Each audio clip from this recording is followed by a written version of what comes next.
કંપનીના માણસો જે ફિટિંગ કરવા આવ્યા હતા એ લોકો ફક્ત આ રીતે અમને કનેક્શન જોડી આપીને ચાલ્યા ગયા. પણ આપ જોઈ શકતા છો કે આ કેટલું ખરાબ લાગી રહ્યું છે આ રીતનું, કે આ અમારા ટોરેન્ટના મીટરનું વાયરો, આ મારા ઘરની ડીપી અને કેવી અસ્તવ્યસ્ત થઈ ગઈ છે. હવે એનું રીઝન દોસ્તો એક જ છે કે હાલ ટોરેન્ટ કંપની તરફથી આ મીટરોની જગ્યામાં થોડો ફેરબદલ કરવામાં આવ્યો છે અને આ જે એમના મેઇન વાયરો જે આપણા ઘરની ડીપી સુધી આવે છે ને એ વાયરોના વોલ્ટેજમાં ને એ બધામાં ચેન્જીસ કરવામાં આવ્યો છે, જેથી કરીને અમારા લોકોનું આ મીટર આ જગ્યાએથી ખસેડી અમારા ઘરની બહાર લેવડાવી દીધું છે કે આ બહારની સાઈડ મીટર લાગી ગયા છે મારા. હેલો મિત્રો, કેમ છો તમે બધા? આશા રાખું દરેક જણ સહી સલામત હશે. મિત્રો, આજે ઘણા સમય પછી ફરી જસ્ટ DIY બડી ચેનલ ઉપર એક નવો વિડીયો લઈને આવી રહ્યો છું. હું આપનો દોસ્ત સ્ટેલોન આપ સર્વનું જસ્ટ DIY બડી ચેનલ પર સ્વાગત કરું છું. તો મિત્રો, ચલો તમને જણાવ્યું કે આજના વિડીયોમાં આપણો ટૉપિક શું છે. તો આજના વિડીયોમાં આ દરેક વાયર અરેન્જ કરીશું અને આ વાયરને ડાયરેક્ટ મારી આ મેઇન ઘરની જે મેઇન ડીપી છે એની અંદર કનેક્શન કરવાનું છે. તો ચાલો ફટાફટથી આપણે કામ ચાલુ કરીએ. તો દોસ્તો, આપણે બધો સામાન મારો જે યુઝ કરવાનો છે એ બધું હું લઈ આવ્યો છું.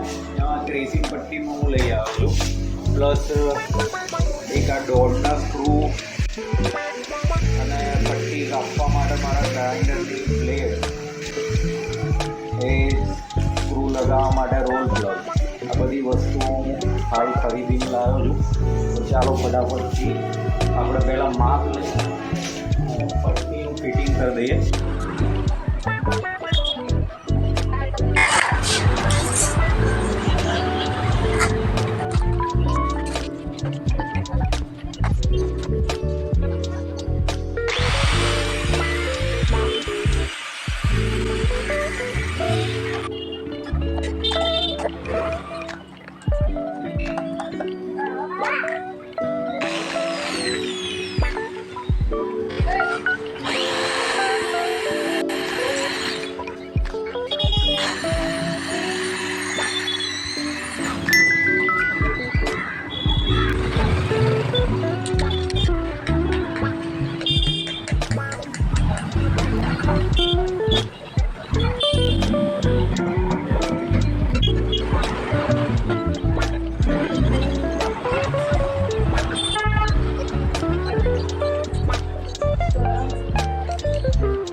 તો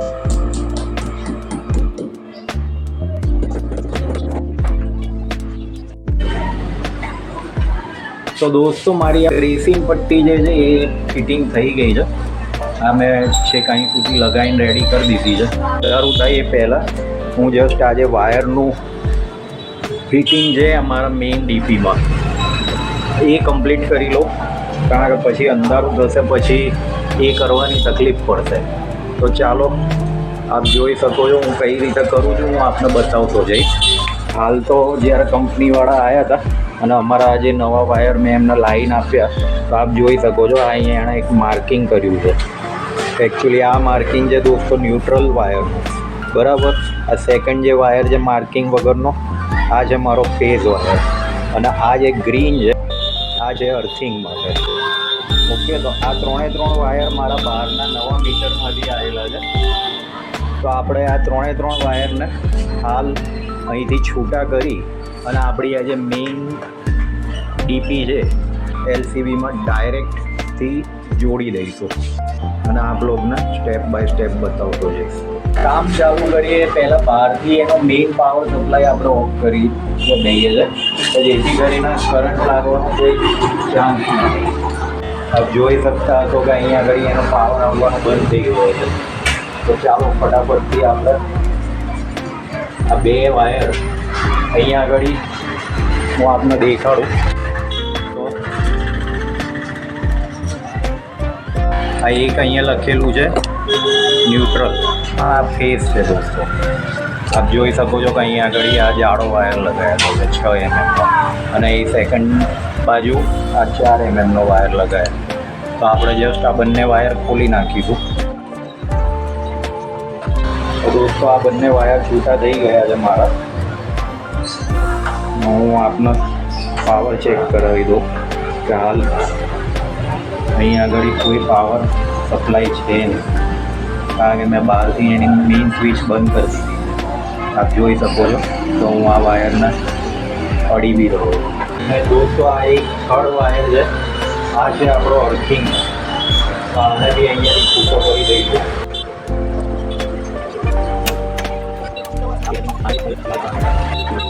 ત્રણ વાયર, અમારું ફેસ, અમારું ન્યુટ્રલ અને અમારું અર્થિંગ આ છૂટું થઈ ગયું છે.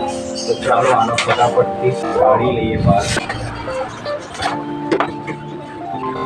હાલના તબક્કે દોસ્તો આપણે આજે જોઈન્ટ ટોરેન્ટ કંપનીવાળાએ મારેલા છે, આના છોડતા નથી, બરાબર. કારણ કે આઈ એમ નોટ શ્યોર કે મારો વાયર મારી મેઇન ડીપી સુધી પહોંચશે કે નહીં પહોંચે, એટલા માટે આ જોઈન્ટ આપણે એસીથી રહેવા દઈએ છીએ. તો દોસ્તો આ બધા વાયર મારા છૂટા થઈ ગયા છે મારા 1 મીટરના. હાલ આપણે આ વાયરને બહાર નાખી દઈએ, કારણ કે મારા 12 મીટરમાંથી પાઇપ જે આપણે કાઢી છે એનું માપ લઈને પછી વાયર માપવાનું છે. આ વાયરને દોસ્તો આપણા પટ્ટીની અંદર થઈ આપણે આપણા મેઇન ડીપી સુધી લઈ જવાનો છે.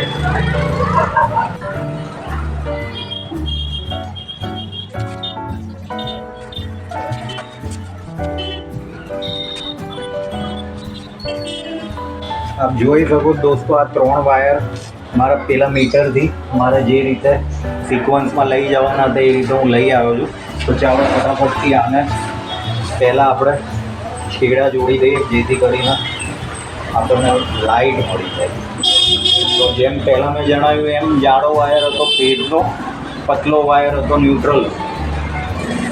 તો આ વાયર જે રીતે હતા એ રીતે પાછા આપણે એમસીબીમાં નાખી દઈશું. આપને દેખાડું કે આ મેં મારા 1 મીટરનું વાયરિંગ કમ્પ્લીટ કરી દીધું છે. આ અમારો ફેસ છે, અમારો ન્યુટ્રલ છે અને આ મારો અર્થિંગ વાયર છે. ઓકે, હવે હું જસ્ટ બહારથી એમસીબી ચાલુ કરી અને જોઈ લઈશ કોઈ પ્રોબ્લેમ તો નથી ને. તો ચાલો આપણે બહારથી એમસીબી ચાલુ કરીએ. તો હવે મિત્રો આપણે અહીંયાથી આપણી મેઇન એલસીબી એલસીબી જે છે એને ચાલુ કરીશ અને અહીંયા ઉપર ચેક કરી લઈશું કે મારો ઉપર પાવર આવે છે કે નથી આવતો. ઓકે, અને આપ જોઈ શકતા હશો કે અમારા અંદર ઘરમાં બી એનો પાવર સપ્લાય ચાલુ થઈ ગયો છે. તો દોસ્તો અમારા 1 મીટરનું વાયરિંગ કમ્પ્લીટ થઈ ગયું. હવે ફટાફટથી મારા જે બીજા 2nd મીટરનું વાયરિંગ બાકી છે એને બી કમ્પ્લીટ કરી લઈએ. હવે દોસ્તો 2nd મીટરમાં આપણે અર્થિંગનો વાયર તો આ ખોલી જ નાખ્યો છે અને એમાં આ જે વાયર છે આ ન્યુટ્રલનો છે અને આ જે વાયર છે એ બેઝનો છે. હવે દોસ્તો આ મારી 2nd મીટરની એમસીબી છે, એનો પાવર સપ્લાય મેં ઓફ કરી દીધો છે. આપણે એના વાયર છૂટા કરી દઈશું. આ જે આપણે રેડ વાયર દેખાય છે આ વાળો, આ આનો બેઝ છે, બ્લેક છે એ ન્યુટ્રલ છે.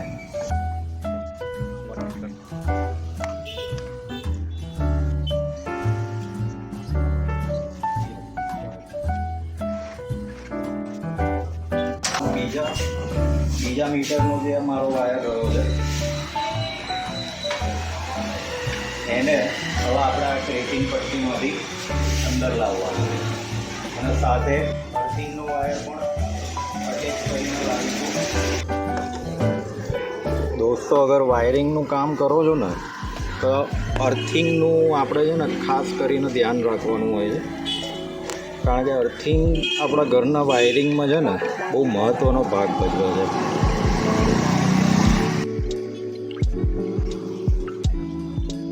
અમારી જોડે આ લાંબી પટ્ટી છે એનું કવર છે.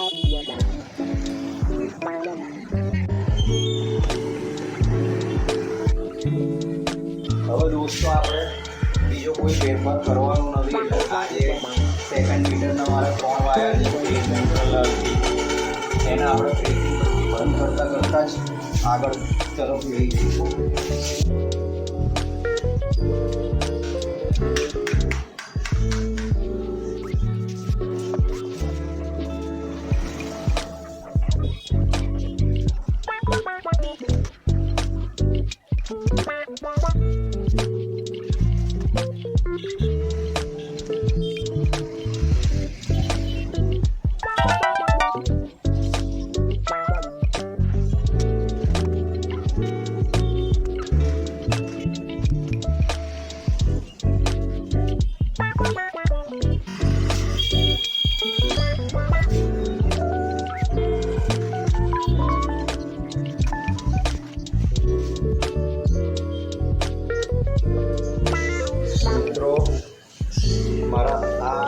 મીટરના બંને ઓરિજિનલ વાયર જે મીટરમાંથી જ આવ્યા એ અહીંયા મારા એમસીબી સુધી બંને પહોંચી જાય છે. તો એ જ કારણથી હું આ જોઈન્ટ ખોલી રહ્યો છું.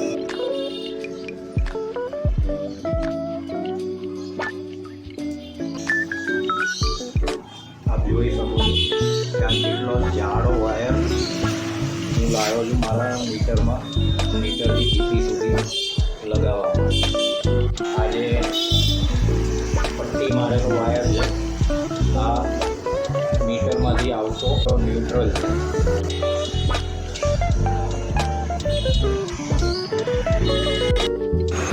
જે આપણો સ્ટેટ વાયર છે એને બી જોઈન્ટ મારેલો છે ત્યાંથી ખોલી નાખીશું.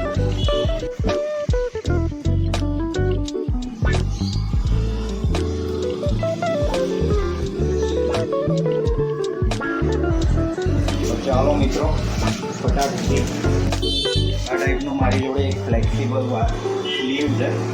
આ બંને વાયરને પ્લસ અર્થિંગનો વાયર ત્રણેય વાયરને આપણે સ્લીવમાં નાખી ફટાફટથી ફિટ કરીશું.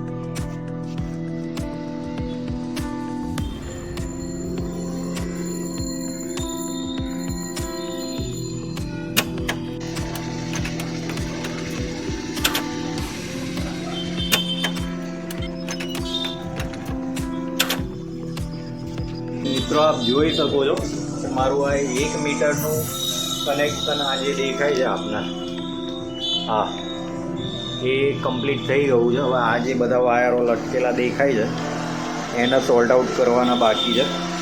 તો એના માટે હું એક આ બીજી ફ્લેક્સિબલ પાઇપ લાવ્યો છું. તો એ ફ્લેક્સિબલ પાઇપ લગાવી અને એને બી આપણે અહીંયાથી સીધું જ અંદર ડીપી સુધી પહોંચાડી દઈશું કે જેથી કરીને આ જે જોઈન્ટ્સ છે એ રાખવાની જરૂર નહીં પડે. આ જોઈન્ટ ખોલી અને એને ડાયરેક્ટ આપણા જે એમસીબી દેખાય છે એની અંદર લગાવી દઈશું. તો મિત્રો વિડીયો ઘણો લાંબો થઈ ગયો છે જેથી 2nd મીટરનું વાયરિંગ મેં સ્કીપ કર્યું છે. આ ગ્રાઉન્ડ ફ્લોર અને ફર્સ્ટ ફ્લોરનું બંને વાયરિંગ અલગ અલગ થઈ ગયું છે દોસ્તો. તો ચાલો જે મેં એમસીબી બહારથી બંધ કરી હતી એ આપણે એમસીબી પહેલાં ચાલુ કરી લઈએ.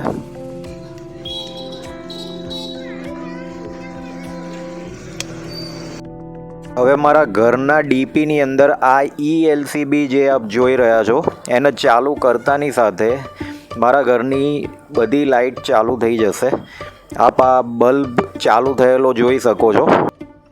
તો મિત્રો આ મીટરની પાછળથી આ જગ્યાએથી મેં ક્રેસીન પટ્ટી લગાવીને જે કંપનીવાળા બધા વાયર બહાર મૂકીને જતા રહેલા એ મેં એની અંદર લઈ લીધા છે. અને અહીંયાથી એ દરેક વાયર આ ક્રેસીન પટ્ટીની પાછળ દિવાલે થઈને મારા આ જે જૂનું મીટર તમે જોઈ શકો છો બોક્સ એની પાછળ થઈને એ અહીંયા આગળ નીકળે છે. અને અહીંયાથી દોસ્તો મારા ફ્લેક્સિબલ પાઇપ મારવી પડી છે કારણ કે વાયર થોડાક શોર્ટ થઈ ગયા હતા. અહીંયાથી એક ફેઝ ન્યુટ્રલ અર્થિંગ આ 1 મીટરનો છે અને આ એની આપ ELCB જોઈ શકો છો. અને આ 2nd phase neutral earthing 2nd મીટરનો છે એની MCB જોઈ શકો છો. તો દોસ્તો વિડીયો પસંદ આવ્યો હોય તો લાઈક કરી દેજો અને ચેનલ પર પહેલી વાર આવ્યા હોય તો ચેનલને સબસ્ક્રાઈબ કરી લેજો. ધન્યવાદ.